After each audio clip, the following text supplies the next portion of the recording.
오늘 말씀의 제목을 한번 따라 하실까요? 새 포도주의 자화상.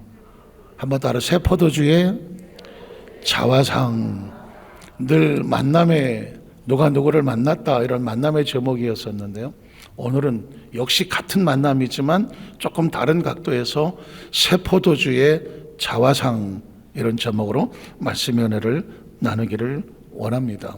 이번 단일 기도의 가장 키워드는 만남이었어요. 만남. 그렇죠? 하나님을 만나면 끝난 거다. 만남이 중요하죠. 혹시 아세요? 인생은 누구를 만나느냐에 따라서 결과가 달라져요. 제가 낮에도 말씀드렸지만, 어제도 말씀했지만, 똥파리를 따라가면 쓰레기통이거나 화장실이에요. 이건 예수 안 믿는 사람도 인간의 생각의 중요성을 얘기하고 만남의 중요성을 얘기하는 사람이 아주 전설처럼 하는 이야기예요.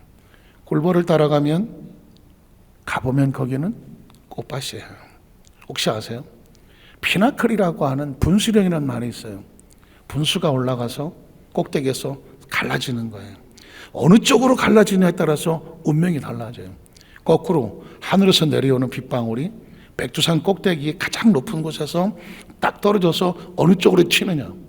서쪽으로 튀면 압록강물이 돼요. 동쪽으로 튀면 두만강물이 돼요. 똑같이 하늘에 떨어지는 물인데 어느 쪽으로 튀어서 누구를 따라가느냐가 그의 미래가 결정이 되는 거예요. 인생이 그렇다는 거예요. 누구를 만나느냐에 따라서 그 삶의 미래가 달라져요. 그래서 이번 단일 기도의 주제가 하나님을 만나면 끝이 난 거라는, 운명이 달라지는 거니까. 그래서 여러분 아시는 것처럼 존재 자체가 잘못된 만남 속에 문둥병자가 그냥 문둥병자 됐겠어요? 문둥병자가 될 만한 만남이 있었겠죠. 처절한 겁니다. 이방인이야 어쩔 수 없이 핏줄을 타고 내려와서 그 존재 자체가 이방인이 된 거예요. 열병이 걸릴 만한, 전염병이 걸릴 만한 만남이 있었겠죠. 귀신 들림이 그냥 귀신 들려요? 절대 그냥 귀신 안 들려요. 귀신을 만나야 귀신 들리는 거예요. 중풍병자도 마찬가지예요. 삶 속에 뭔가 가슴 아픈 중풍병자 걸릴 만한 아픔의 상처가 있었던 거죠. 이런 만남이 실수가 됐던, 할 수 없었던 만남이든 간에 이런 만남을 살았던 사람들이 예수를 만남으로 다른 만남이 생기는 거예요. 이제까지 만났던 아픔의 상처가 예수를 만나면 그 만남이 끝나고 새로운 만남이 출발이 된다는 것이에요. 기억하셔야 돼요. 저는 가끔 가다가 보면 뭐 세상에 이런 일이, 특정 세상, 이런 TV 프로그램은 보게 되더라고요. 근데 한 젊은 여자가, 막 50대 젊은 여자가 딸을 하나 데리고 있는데 길에서 뭐 카드를 이렇게 뭐 돌리면서 뭐 저하고 친구하실래요? 혹시 보신 분이 계실지도 몰라. 길거리에서 멀쩡한데 저하고 친구하실래요? 뭐 이러고 다니면서 식당 가서 밥은 안 사 먹고 자기가 가져온 편의점 음식물을 먹고 이상하게 행동을 하는 거예요. 동네 사람들이 TV에다가 신고를 했어요. 이런 사람 멀쩡해 보이는데. 그래서 취재를 한 거예요. 그 엄마를 보니까 엄마는 뇌종양으로 투병을 하고 있고, 여인은 이혼을 하고, 이혼을 했는지 당했는지 뭐 어떻게 됐는지 딸 하나 데리고 셋이 살아요. 다른 게 관심 있는 게 아니라 엄마가 이렇게 얘기를 해요. 자기 딸이 공부도 잘했대요. 그리고 좋은 직장도 들었대요. 돈도 잘 벌었대요. 그런데 갑자기 정신 이상이 왔대요. 정신 이상이 와서 더 이상 회사를 다니지 못하고 같이 살던 남편하고도 이혼이 되고 애 하나 데리고 그냥 도망쳐 나왔대요. 이유가 뭔가 그랬더니 어렸을 때 아버지로부터 너무 심하게 학대를 받아요. 어렸을 때 아버지한테 너무 심하게 학대를 받아갖고 얼마나 두드려 맞고 학대를 맞고 이렇게 했는지 아버지를 잘못 만난 거예요. 멀쩡한 애가. 그거를 딛고 몇 번 자살도 시도하고 그러다가 그걸 딛고 내고 이제 겨우 살만해서 직장도 갖고 했는데 안타깝게도 그 속에 내면에 쌓였던 아픔의 상처가 그냥 퍽 터져 올라오면서 정신줄을 놔버렸어요. 정상적인 생활이 안 되는. 저는 그 잠깐의 한 사람의 일생을 보면서 멀쩡하게 잘 살던 사람이 왜 이런 일이 벌어졌을까? 만남이 이렇게 중요한 거예요. 그러나 예수를 믿는다는 것은 잘못된 만남의 상처를 가지고 혹시 아프고 있다고 하더라도 성경은 우리에게 이렇게 말해요. 예수를 만나면, 경험하면, 새롭게 정확하게 인식이 되면 뭐 할 수 있다? 그 잘못된 만남이 끝이 나고 새로운 만남이 이루어질 수 있다라는 것이죠. 저는 우리 여도수 만삭교회 성도들이 예수를 만났으니 그 모든 사람들이 예수를 만나고 새로운 만남이 삶이 펼쳐진 것처럼 우리 성도들이 이번 단회기도 동안에 이미 예수를 만났지만 더 정확하게 지나간 과거의 상처의 아픔이 어디 붙어있던 것들이 다 떨어져 나가고 이 생각, 의식, 무의식, 무의식, 잠재의식 아주 터덕터덕 붙은 거 다 떨어져 나가고 그냥 하나님 말씀 붙잡고 올라갔을 뿐인데 지난번에 얘기했던 것처럼 독수리처럼 이 붙어있었던 까마귀가 다 떨어져 나고 자유하고 평안하신 은혜가 임하시기를 축복합니다. 그리고 이번 단일 기도를 통하여 하나님 앞에 기도할 제목이 우리 모든 성도들이 앞으로 만나는 그 만남이 하나님의 축복된 만남들이 계속해서 이어지기를 축복합니다. 저는 개인적으로 제 인생의 가장 운명적인 만남, 물론 뭐 하나님이지만 조영희 목사님 만난 거죠. 조영희 목사님을 만나서 제가 신학교를 갈 때에 잘 몰랐는데 저희 어머니가 어디를 이렇게 끌고 가서 여의도 교회인데 제가 20대 때니까 잘 모를 때니까 여의도 교회인데 어떻게 갔는데 어디 사무실에 앉아있고 좀 있더니 그게 보니까 조 목사님 사무실이었어. 예전엔 조 목사님이 그 상담을 받고 기도도 해주시고 그랬을 때 70년 되니까. 그런데 제가 그냥 간다고 그분이 조 목사님, 난 조 목사님인지 몰랐어. 조 목사님이었어. 조 목사님이 기도해 주시고 그때 신학교를 갈 때인데 저한테 봉투를 하나 주시는데 그게 신학교 입학금이었어. 나는 몰랐어. 지금 생각하니까 내가 뭐라고 신학을 가는데 조영기 목사님이 입학금을 대줬어.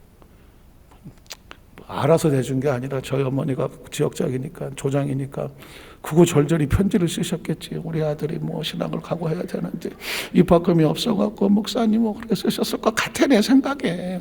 그러지 않고서야. 그래서 목사님이 그 편지를 먹고 아이고 불쌍해서 어떡하냐고 사무실로 한번 오라고 그러셨던 것 같아. 이제 추정해보니까. 그리고 나는 덜렁덜렁 모르고 따라가서 앉았는데 그분이 조 목사인지 난 몰랐어 나는.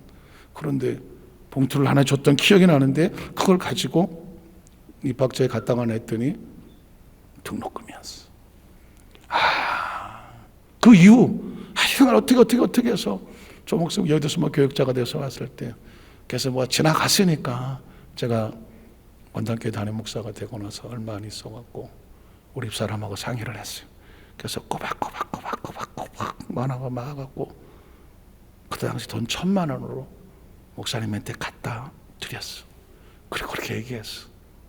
오래전에 목사님께서 저에게 신학교 입학금을 저에게 주신 거라고. 이제 이렇게 제자가 되고 커서 목사님한테 그 은혜 받은 거 다시 드리기 원합니다. 그때 목사님께서 기도해 주셨던 기억이 나. 아니 돈이 문제가 아니라 그냥 한 만남에 용기를 줬을 뿐인데 그 사람이 자라서 커서 제자교회 형제교회 담임 목사가 돼서 목사님을 섬길 수 있다는 게 얼마나 감사해요.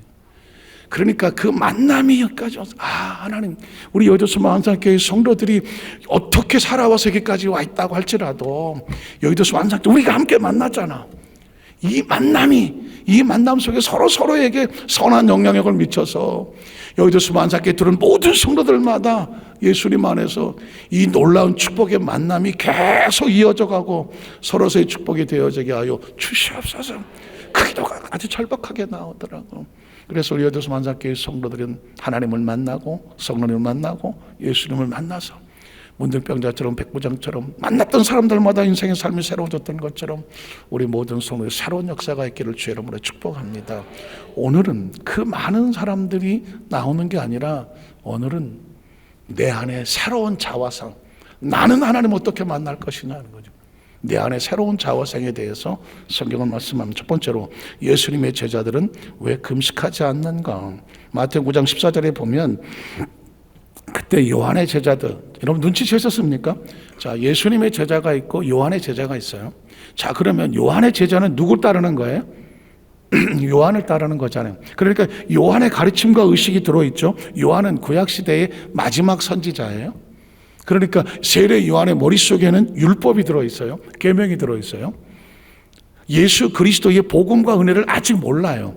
그러니까 요한의 제자들은 율법과 계명이 들어있고 예수님의 은혜와 복음은 아직 몰라요. 그러니까 요한의 제자들이 예수께 나와 이르되 이렇게 질문합니다. 우리와 바리새인들은 금식을 한다는, 어제 말씀드렸죠. 바리새인들은 일주일에 2번을 금식하고 온전한 11절을 드리고 따로 나와서 종교적인 열심은 옷에다 성경을 써서 붙이고 다니고 누구도 따라올 수 없는 완벽한 겉모습의 신앙의 소유자들이에요. 그래서 예수님도 너희의 의가 바리새인과 같지 않으면 천국에 못 가. 의로운 행동을 비교할 때 바리새인처럼 의로워라 이렇게 할 정도였어요. 그러나 바리새인들의 겉모습은 의로웠지만 속은 어땠어요? 스스로 교만했어요. 나같이 말씀 다 지킨 사람 나와보라 그래. 나같이 성경 많이 하는 사람 나와보라 그래. 나같이 열심히 한 사람 나와보라 그래. 스스로 자기를 높이. 하나님은 의의 모습은 중요하나 스스로 자기를 높이면 하나님은 스쳐 지나간다. 기억하시죠? 세리와 같이 다 감이 나오지도 못하고 하늘을 보지도 못하고 주여 나는 죄인입니다. 스스로 죄인임을 구함으로 하나님 앞에 은혜와 긍휼을 구하는 그 사람을 볼 때에 예수님께서 하나님은 이를 의롭다고 말했어요. 나는 너에게 긍휼을 원하지 제사와 예배 형식을 통해서 내가 이렇게 하고 자신을 높이는 형식을 원하지 않는다. 기억하세요? 어제 제가 설교 마지막에 이렇게 얘기했어요. 생각이 필요하다는. 신앙은 겉으로 보이는 의식이기도 하지만 생각이 있어야 돼요. 어떤 생각이 있냐면 철저하게 나는 내가 하는 모든 것들은 하나님의 은혜. 믿으십니까? 하나님의 은혜. 나의 나 된 것은 하나님의 은혜.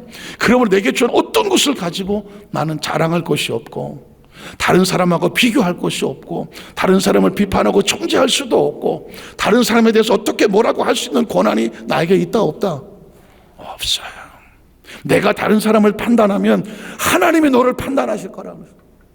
네 눈에 들보가 들어있는데 왜 다른 사람의 티를 보면서 에이 저 티를 뭐, 그건 크리스천의 심령이 바리새인이야. 자, 그런데 세례 요한의 제자들이 말하는 겁니다. 예수님, 우리와 바리새인들은 금식을 합니다. 근데 금식이 뭐냐면 하나님 앞에 엎드려서 눈물로 이런 금식이 아니라 일주일에 2번을 금식하면서 얼굴에 그냥 가만히 있어도 금식하는 줄 알아. 얼굴이 왜 그래? 나 금식하는 중이야. 그러면 좀 안에 들어가 계셔야 되는데 길에 다니면서 안녕하시오? 얼굴이 왜 그래? 나 금식하는 중이요. 무슨 얘기인지 아시겠어요? 자신의 어떤 종교적인 행위를 자기가 의롭다고 하는 것에 자랑하거나 표시를 내려고 하거나 남이 알아주기를 원하거나 드러내는 것은 복음과 율법이 아닌 거예요. 그런데 세례 요한의 제자들은 다 그러는데 저 사람 금식한데, 저 사람 금식, 그래? 훌륭하네. 대단한 사람들이네. 우리도 해야지. 세례 요한의 제자들과 바리새인들은 서로 저 대단하고 이러면서 다른 사람의 의로운 행동을 지켜 세우고 그렇게 하는 걸 정상으로 알았어. 그런데 예수님의 제자들은 금식을 안 해. 그래서 묻는 겁니다. 당신의 제자들은 왜 금식하지 않습니까? 그랬더니 그 다음 절에 보니까 예수님의 말씀에 선포 내용이 나옵니다. 그 전에 한번 보세요. 거기에 뭐냐면 마태복음 16장 나와보세요. 6장 16절로 18절. 없어요? 내가 사이드로 빼놨었는데 무슨 얘기냐면 마태복음 6장 하면 마태복음 5장, 6장, 7장이 뭐라고 말하죠? 산상수훈이라고 말하죠. 기독교는 산상수훈만 있어도 기독교 교리는 존재할 수 있다고 말했어요. 왜냐하면 구약 성경에 있는 것을 예수님께서 새롭게 해석해 놓은 거거든요. 마태복음 6장에 뭐 찾을 수 있을지 모르겠지만 16절 18절 한번 혹시 방송을 찾을 수 있으면 무슨 내용이냐면 이런 거예요. 너희가 금식할 때 어떻게 해야 되는지 알아? 바리새인들처럼 길거리 돌아다니면서 나 좀 말아줘요. 나 금식하고 있어. 이건 금식이 아니다. 너희의 의를 드러내려고 하는 거다. 너희가 금식하려면 골방에 들어가라. 아무도 모르게 하나님과 긴밀하게 너와 하나님과 관계 속에서만 금식을 해라. 네가 하나님을 섬기느냐? 내가 이렇게 섬기고 있어. 하지 마. 기억하시잖아요. 왼손이 하는 거 오른손이 모르게 해라. 너희가 기도하느냐? 길거리에서 막 떠들고 기도하지 마라. 골방에 들어가서 은밀하게 하나님과 기도해라. 은밀한 중에 행하는 것을 은밀한 가운데 하나님께서 뭐 하실 거다? 갚아 주실 거다.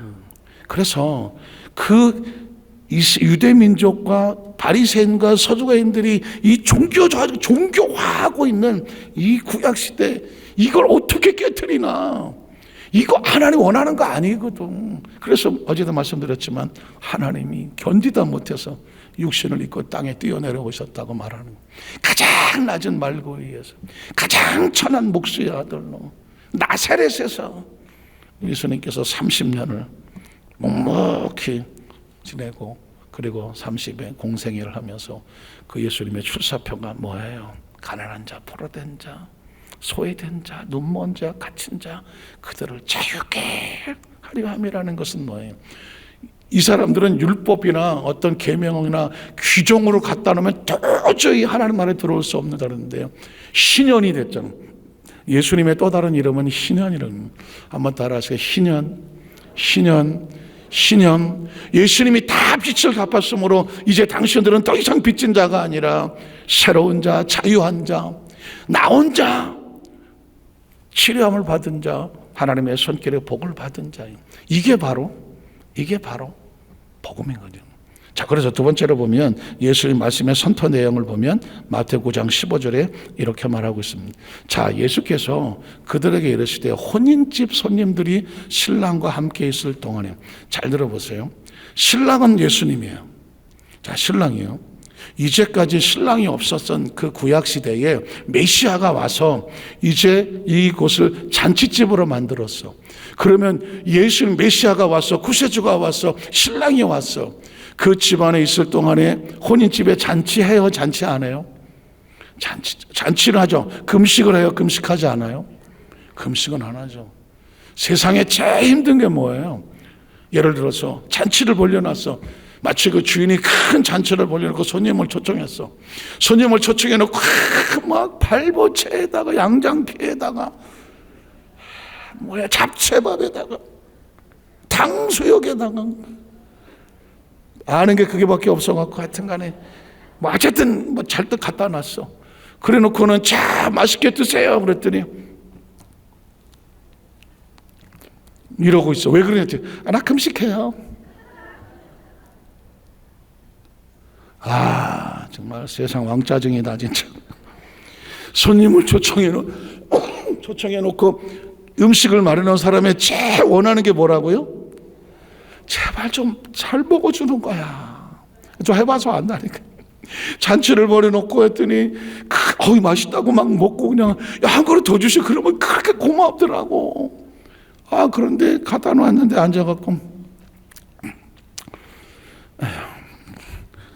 딴짓이나 하고 앉아있고 그럼 왜 그러냐니까 그냥 막 입맛도 없고 요즘. 근데 거기다 결정적인 한방, 나 요즘 금식해요. 그러면 무슨 내용인지는 알겠어. 그런데 잔치집에 와서 나 금식해. 예수님 입장에서 볼 때는 왜 지금 이 시대가 이런데 왜 예수의 제자들은 금식을 안 합니까? 그때 예수님께서 하시는 말씀이 그거예요. 신랑이 와 있고 혼인잔치에는 금식하지 않아. 기쁘고 즐겁잖아. 예수가 왔다고, 메시아가 이 땅에 와서 지금 기뻐하고 즐거울 때라고. 그래서 예수의 제자들이 금식하지 않는 거야. 그래서 그 다음 절에 보면 뭐라고 말하냐면, 그러나 신랑을 빼앗길 날이 와. 신랑이 빼앗길 날이 뭘까요? 예수님께서 십자가에 고난의 짐을 짊어지고 올라가 몸짓고 피 흘려 예수의 고난당하심과 죽음을 말하는 거예요. 예수를 빼앗길 때가 와, 고난이 다가올 때가 와, 자유를 빼앗길 때가 와, 마음껏 신앙생활을 하려고 해도 신앙이 편하지 않을 때가 와, 내 마음대로 안 될 때가 와, 영적인 전쟁이 벌어야 될 때가 와, 기도해야 될 때가 와. 그때 어떻게 해야 돼요? 그때는 금식하는 거지. 그때는 내 의를 드러내려고, 내가 말이야 일주일에 2번씩 기도 금식하는 사람이야, 내 의를 드러내려고 하는 것이 아니라, 하나님 우리가 곡기를 끊고 천부의 의지없어서 손들고 갑니다. 이게 금식인 거지. 그래서 예수님께서 말씀하는 거예요. 신랑을 빼앗길 날이 올 텐데 그때 가서 금식하는 거다. 그러면서 16절에 보면 이렇게 말해요. 이건 굉장히 비유적인 거라 잘 들으셔야 돼요. 생배 조각을, 새 거예요. 새로운 배 조각을 다 찢어진 낡은 옷에서 이렇게 부어서 거기다 꼬매갖고 붙이는 자가 없다. 이유가 뭐냐면, 이는 기운 것이 그 옷을 예를 들어서 새 것을 갖다가 다 찢어진 데다가 붙여서 꼬매놓으면 이 탄탄하게 세운 것이 잡아 당기니까 낡은 옷들이 어떻게 다 뜯어져 나간다는 거예요.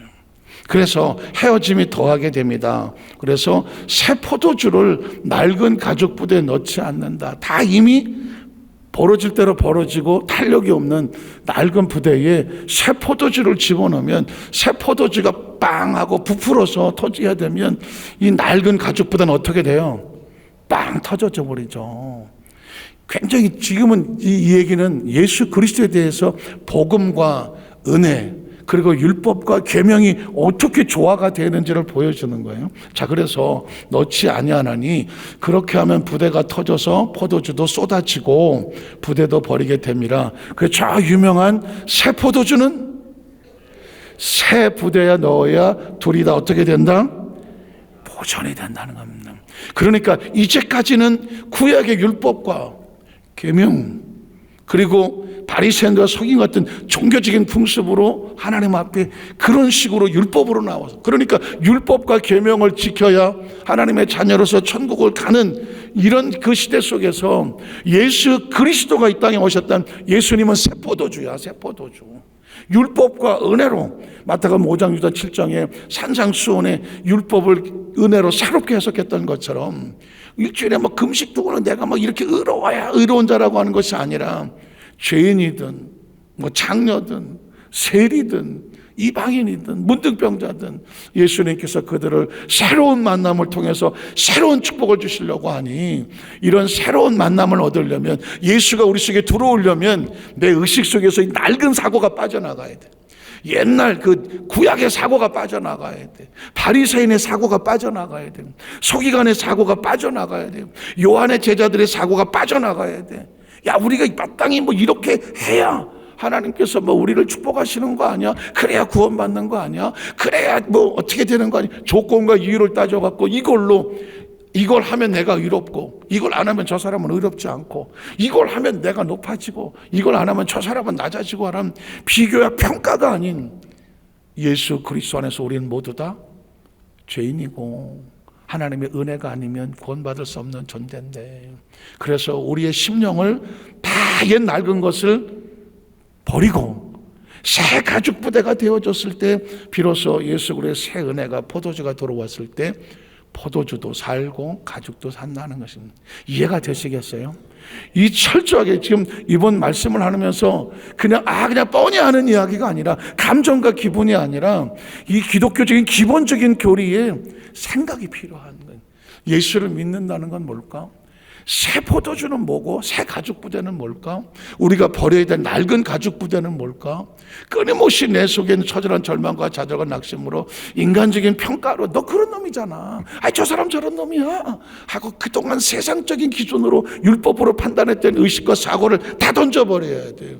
그리고 예수를 믿음으로 말미암아 어떻게 이제는 새 가죽, 새 생각과 새 사고를 가지고 새로운 자화상, 영접하는 자 곧 그 이름을 믿는 자들에게는 하나님의 자녀가 되는 권세를 주셨다. 나 같은 사람이 어떻게 하나님의 자녀가 될 수 있을까? 내가 뭘 할 수 있어서가 아니라 그가 초청했기 때문에. 그 주인의 잔치에는 티켓을 가지고 들어간 율법과 계명이라면, 이 잔치는 은혜로 초청하는 거예요.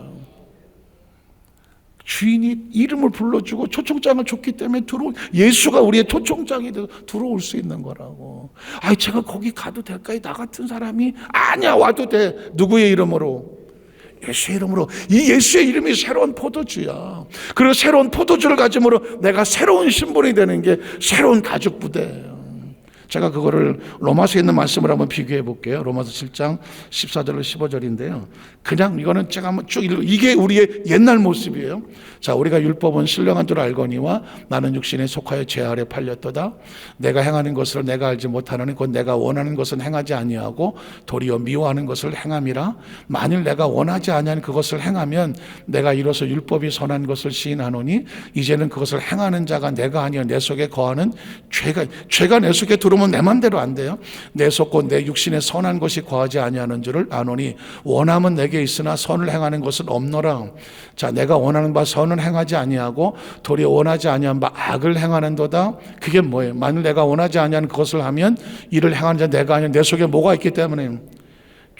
죄는 딴 거 아니에요. 하나님과 분리돼서 가는 모든 것이 죄야. 죄가 내 속에서 이 낡은 가죽, 내 속에 낡은 가죽이 있는데 세포도 집어넣으면 죄 속에다가 예수가 들어오면 다 터져나가요. 자, 그래서 그 다음 계속 읽어볼게요.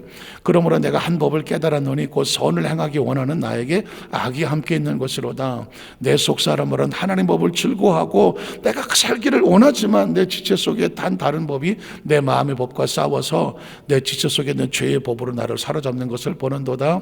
오라, 나는 곤고한 사람이로다. 이 사망의 몸은 낡은 가죽, 옛날 습관, 젖어있는 옛날에 사람들 속에 들었는데 모든 고정관념, 이런 권념감 속에서 누가 나를 건져낼 수 있겠느냐? 우리 주 예수 그리스도로 말미암아 하나님께 이게 철저한 바울의 처절한 옛 부대 속에서 내가 어떻게 빠져나올 수 있을까? 라는 몸부림이 7장이 있어야 돼. 그리고 나서 비로소 예수밖에 없구나 하고 예수님을 만나야 8장이 나오는 거예요. 8장 1절을 보니까 8장 1절을 보니까 그러므로 이제 그 고민과 처절함처럼 옛사람의 가죽부대 뻗어나와서 예수 그리스도를 발견함으로 이제 그리스도 예수 안에 자기 결코 뭐가 없다. 아시겠어요? 예수님 이전에는 이렇고 저렇고 별놈 소리를 다 취급을 받아도 어쩔 수 없을지 모르지만 그래서 예수 안에 결코 정잠이 없다. 왜? 예수님께서 그 죄를 청산해 놓았으니까. 지나간 낡은 가죽 부대를 다 찢어버리고 새 가죽 부대를 만들어 놓았으니까. 그래서 어떻게 그 다음 절에 보면은 이는 그리스도 예수 안에는 생명의 성령의 법이 죄와 사망의 벗어 너를 해방하였습니다.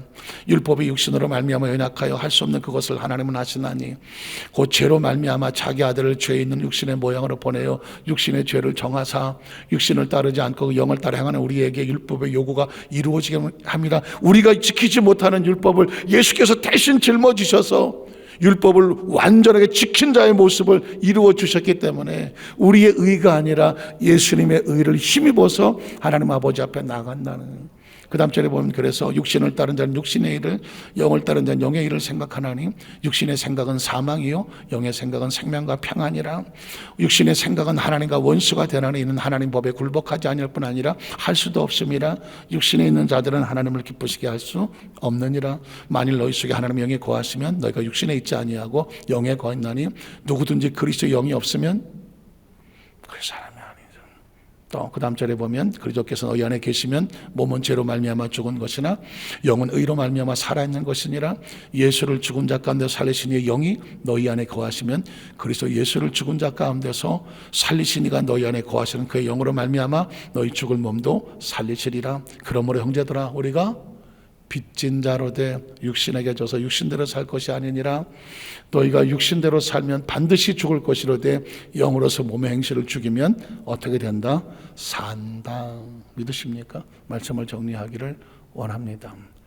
우리 안에 새로운 자화성이 필요한데 사람이 자꾸, 저도 옛날에 자꾸 그런 생각이, 지나간 나의 잘못한 것을 인하여 자꾸 자책감, 그 다음에 스스로 움츠림, 그리고 하나님 앞에 나갈 때 자신 없음.